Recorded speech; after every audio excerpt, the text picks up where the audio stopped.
Ciao amici e benvenuti nella peso sulla Luna. Hello friends, if this is your first time here, welcome. Thank you for coming. I'm pleased to meet you. If you've been here before, thank you for returning. I'm truly honored. Friends, did you notice my attempt at an Italian intro to this video? That's because I am using an Italian deck to answer a question from my larger Rider-Waite-Smith spread for this week. Now, if you are a regular visitor, you probably already know that every week I do a large Rider-Waite-Smith based tarot reading around living an intentional life, how we can live life more intentionally. And then from that larger spread, I pull a question and I answer that question every week in this shorter video using either Tarot de Marseille or antique Italian decks. And this week I have gone for an antique Italian deck. Now, if you have not seen the fuller video using Rider-Waite-Smith cards, I would recommend going and watching that first. And I'll put a card up here so that you can click and hop over there, watch that video, so you have a basis, an understanding of where this question is coming from. Yeah? The question that I pulled from that larger spread is, why do we often leap into conflict rather than allowing our success to unfold? Let me say that again. Why do we so often leap into conflict rather than allowing our success to unfold? Why did I pick that question? Well, because in that larger spread, if you've seen it, probably you remember, there was a question of what if I didn't hesitate? And the answer to that question was the Five of Swords. And in a Rider-Waite-Smith based deck, the Five of Swords is a card of verbal and mental conflict. It's a card of fights, of defeat, winning, but at what cost? Yeah? Hyper-aggressiveness. And so, why did that card appear? Why did that answer the question of what if I didn't hesitate? And so I wanted to know, why do we so often leap into that Five of Swords? Now, I had a different answer in the larger Rider-Waite-Smith based spread reading. But I wanted to answer this bit of the question. Why is that card there? Why do we leap into that conflict so quickly, so easily? And so I pulled 3 cards from this deck. This is and it's a long name, so I'm going to read the name. Okay, it's Il Naibi di Giovanni Vacchetta. Il Naibi, the cards, di of Giovanni Vacchetta. And this is a deck made by Il Meneghello. And it's a gorgeous deck. It's a beautiful antique Italian deck. And when was it published? Let me check that. It is a deck that was initially created in 1891. So it's really not that old. Now, this printing is not from 1891. This printing is from like 2020 something. But the original of this deck, that this is a recreation or a reprinting of, is from 1891. So it's an antique, but it's not super old. And it's beautiful. And I'm using this deck to answer that question. So what will we do?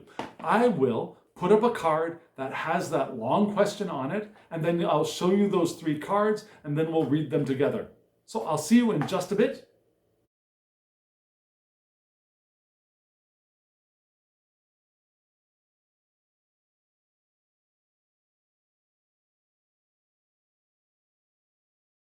These cards are luscious, aren't they?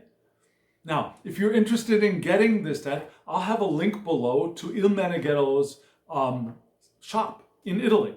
They ship internationally.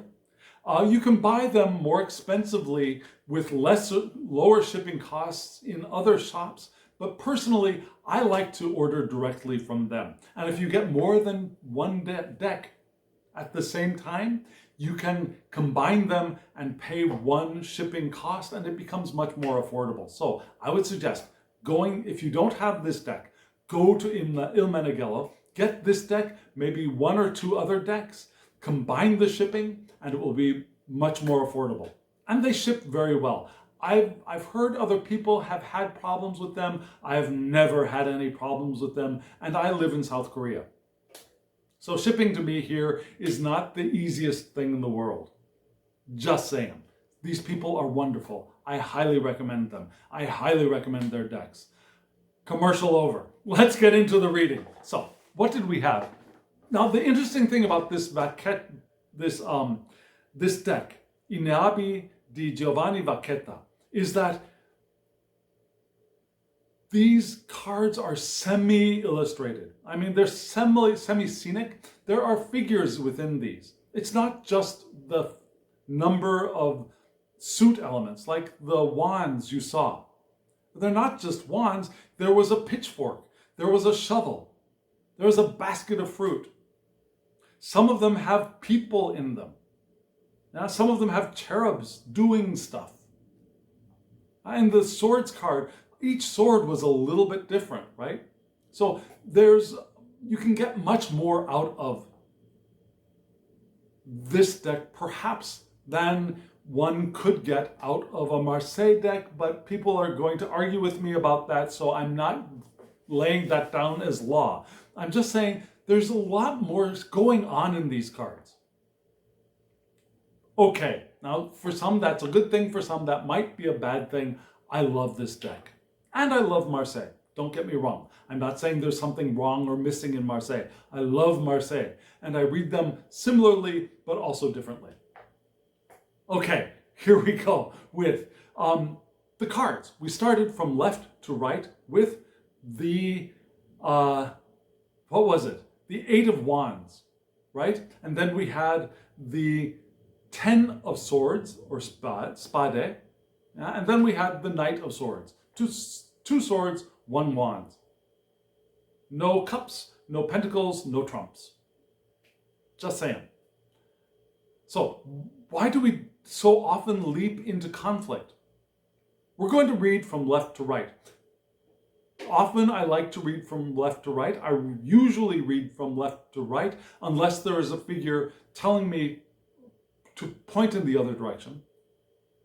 But you saw that the figure on the horse in the Knight of Swords was facing from left to right. So that reinforced for me the direction to, yes, let's read from left to right. So we'll start with the 8 of Wands. In this card, we had a sense of harvest, right? There were the pitchfork, there was the shovel, there were all these tools of harvesting. There was a shepherd's crook. It's a card of rapid action and movement, yeah? When the stuff is ripe, you harvest. You wait until things are right, and when it is ripe, you harvest. That's the best way to farm. Rapid action, and it requires rapid action. It requires movement. It requires quick decisions. Is it ready? Is it ready? It's ready, go. Right? That's a quick decision.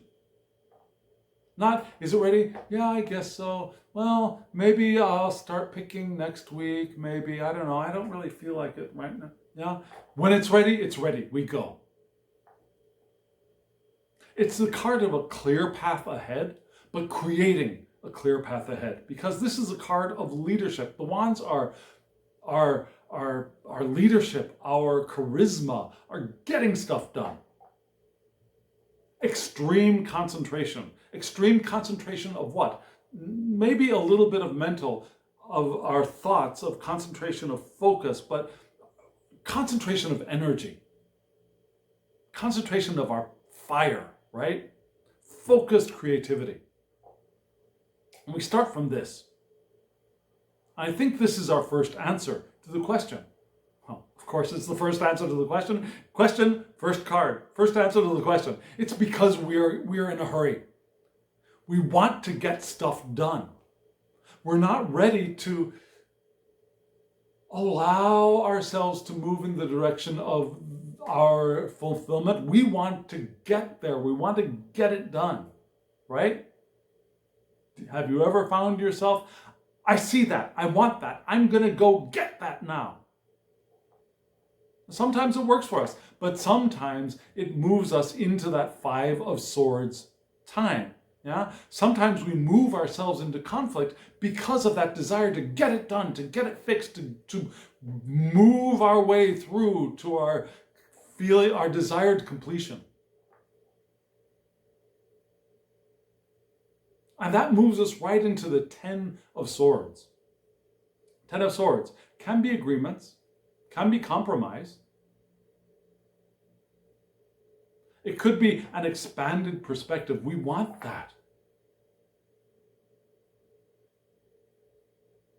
We want our thoughts to no longer be prisoners within ourselves. We want our thoughts to break out into manifestation, right? That's part of the Ten of Swords too. It's that final step of the thought, the developed thought, breaking out into manifestation. It's also intellectual maturity, right? Maturity, harmony with the heart. Our thoughts and our hearts are able to integrate, and we discover, we evolve in our maturity. We get a clear picture with the Ten of Swords because we have all that we need to cut through the bullshit of the clouds. And in this card we see the swords are all, no, they're not all pointed down, are they? They're almost all pointed down, but two are pointed up, right? They're all swords of different sizes, perhaps even different countries. Some are daggers, some are long swords. And we want that completion of thought and the ability to move forward. But that requires patience, doesn't it?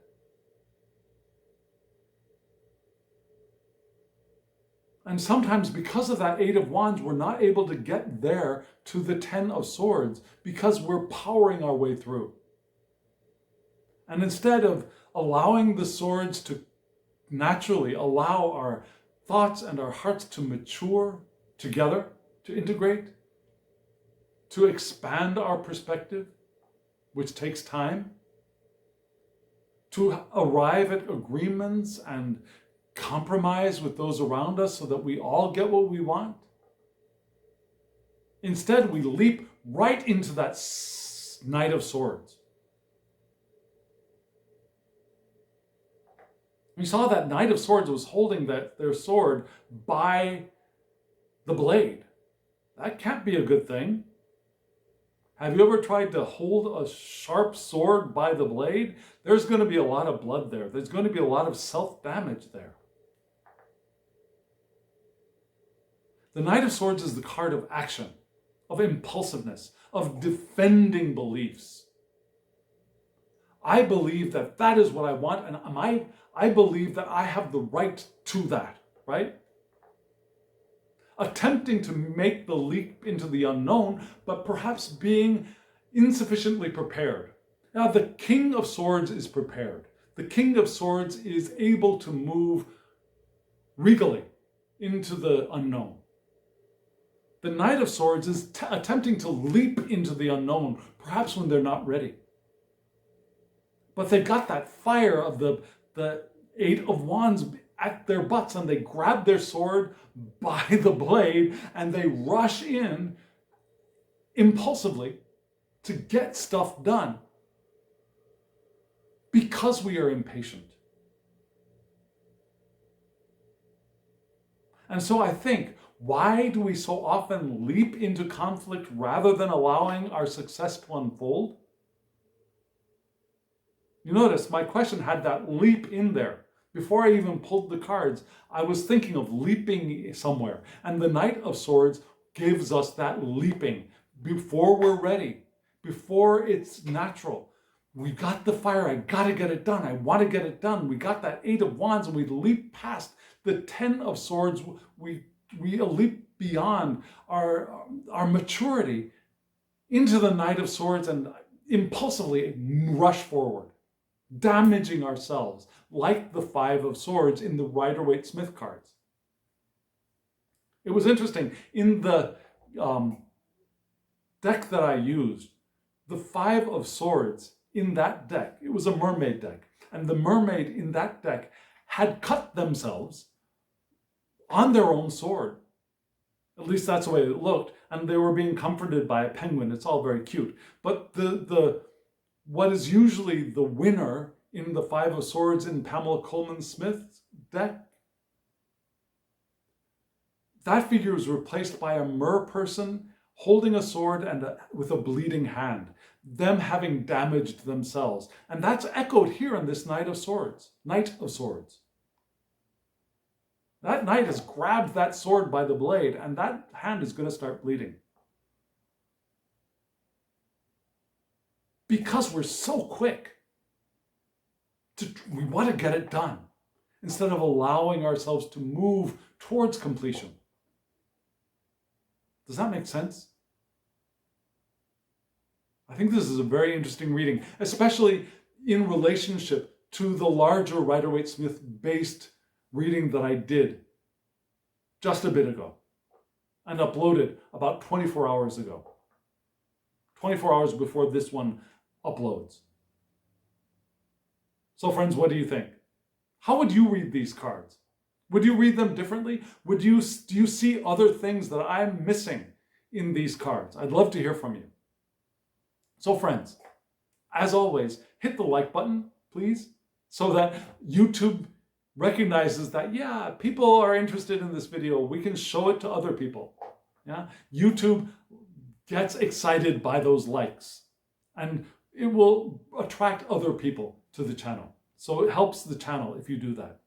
Also, subscribe if you haven't subscribed, and hit the alarm bell if you haven't, because I'm going to be starting to upload videos on a weekly basis. I have made a channel announcement, which maybe you have seen, maybe you have not seen it. But I made a channel announcement in which I announced that for the next month, for the month of July, basically, I'm going to be resting this series and my larger Rider-Waite-Smith-based tarot spread series, because I'm going to be on vacation. I'm going to be on a cruise ship with my mother.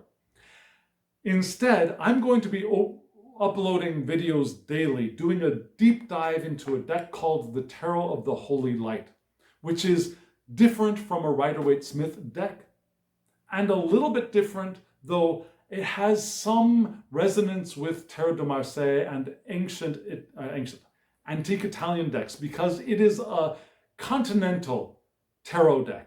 At least that's what the creator of the deck calls it. It's a continental tarot system that they have reconstructed. So I'm going to be doing a deep dive, uploading daily videos with that new mini-series.